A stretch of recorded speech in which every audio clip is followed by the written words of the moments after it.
Hello everybody, this is Richard Kirby with this week's Intercultural Space Station. Our subject, the best schools, the ideal schools. Not in the abstract sense, I mean the best schools that we have now, how to make them better now. And school in the broad sense of college, university, academy.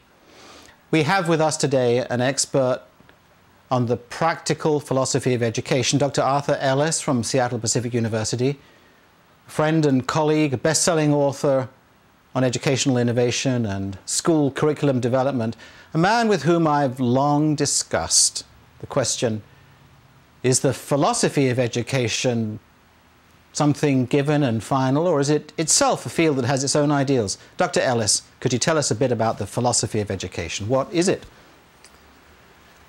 Well, I suppose you could work from the inside out or the outside in. Let's start with the inside out, and we imagine a teacher in a classroom behaving in a certain way, and if you and I were to sit in the back of the classroom and watch this teacher day in and day out, we would at some point come to some conclusions about a philosophy. It may not have been articulated very well by that person, but this person is acting on a certain set of assumptions.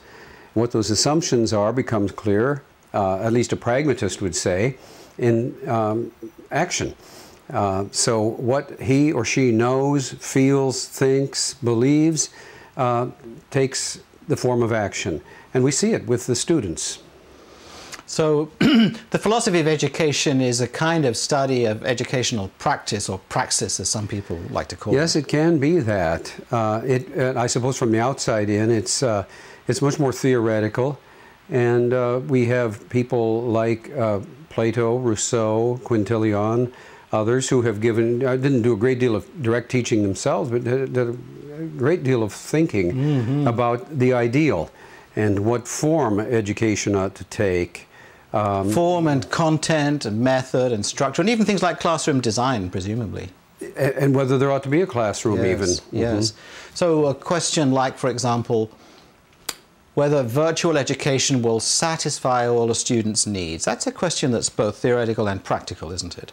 Yes, it is. And as John Dewey set his thinking out in the book Experience in Education, he talked about two great goals of education, the academic goal and the social goal, and he prioritized it in favor of the social goal. So whether virtual education can achieve that or not is an open question. I'd like to think of some of my experiences as being a student and a teacher, but especially as a student in many years and places. There does seem to be something a little bit different about going into a room full of people and interacting with them, and you may have pleasant experiences or unpleasant ones, but you are certainly different as a result compared with, say, sitting at a computer screen and even looking at a sort of virtual classroom, perhaps. Well, that's right. If you think of a classroom as a laboratory for learning, learning what? Well, learning about citizenship, learning about vocation, learning about scholarship, learning about who you are and a sense of self-realization, as Maslow might put it, or Carl Rogers. These purposes that are joined in the messiness of classroom life. Yes. You know, if you were to peek in today on a typical classroom, at least in America, you've got, the first thing you notice is it's overcrowded. How the children or adolescents or big people behave so well in such small space is really quite a wonder. Is it possible that the old French phrase esprit de corps really has some relevance to the idea of people being together in a group, you know, with an overseer called a teacher, and that they actually develop relationships and a team spirit?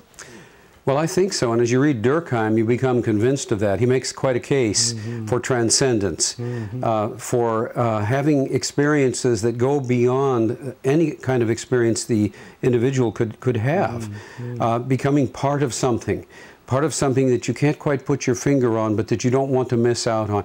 You see this in children coming back from summer camp. They're different. They've had a transcendent moment. It could have only taken place in the collective. And what is transcended, perhaps, among other things, is that separateness, or as Einstein called it, the optical illusion that we are separate. There's some sort of fulfillment that takes place in this, what do you call it, sociality, perhaps? I think so. Yeah. Now, From time to time, there's something about education that seems to attract idealists. For instance, we know that people like Neil and A.S. Neil yes. and Bertrand Russell tried to form, from their point of view, ideal schools. What ideals were they pursuing? Well, first of all, you have to give people like that credit. People who founded model schools, whether it's Thomas Gradgrind with Mr. McChoakumchild, at least he was trying in hard yes. times to set forth an ideal incarnate. That was a Dickensian, really a kind of a sideswipe, I think, at what absolutely. he called absolutely, and he was an easy character to lampoon. I only use him as an example of someone who really did have some ideas about education, tried to put them into practice. More famously, A.S. Neil's Summerhill, John Dewey's Laboratory School at the University of Chicago, Tolstoy's experimental school at Yasnaya Polyana. These are wonderful examples of what could be. Oftentimes they fall into the hands of great writers who probably make them even better than they really were. So this connection between transcendence, ideals, and the hope for a better school seems in some way to be connected with the roots of the word education. This has to do with educing, right? Leading out? Yes. So you have the two French from Latin words, educare and educare. And the one is leading out, that's educare, and then educare, training up. And I really think a good classroom, a good school is an appropriate mix of each. It seems that school is like a counterbalance in nature's way almost to a family, where something called socialization and even enrollization and individuation occurs or can occur, right?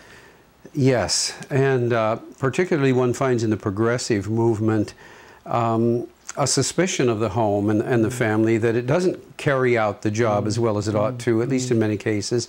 And school then picks up the slack. There's something to that. It can get carried too far.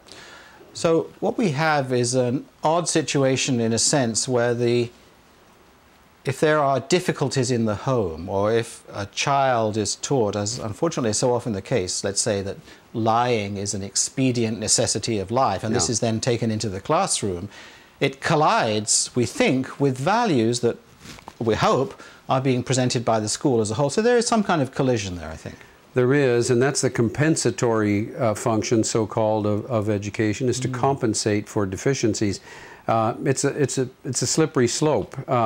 One person's deficiency is another person's normality, I suppose. So, yeah, so checks and balances. It is, yeah. So let's look at it from a slightly different angle. If we think of a cone, beloved of mathematicians and also of the British police, because they use them made of plastic to show a no parking area, you know.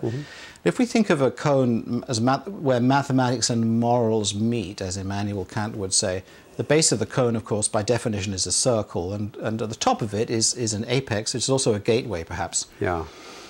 Seems to me that families and schools, colleges, and all organizations of necessity have, as it were, parochial or local ideals, but all of these are pointing to higher and still higher ideals, and the higher you go, taking a slice through this cone, the smaller the range of these ideals.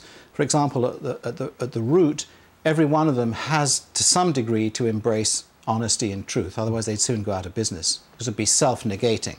And another one has to embrace the virtue, let's say, of efficiency, and another one desires justice, and so on.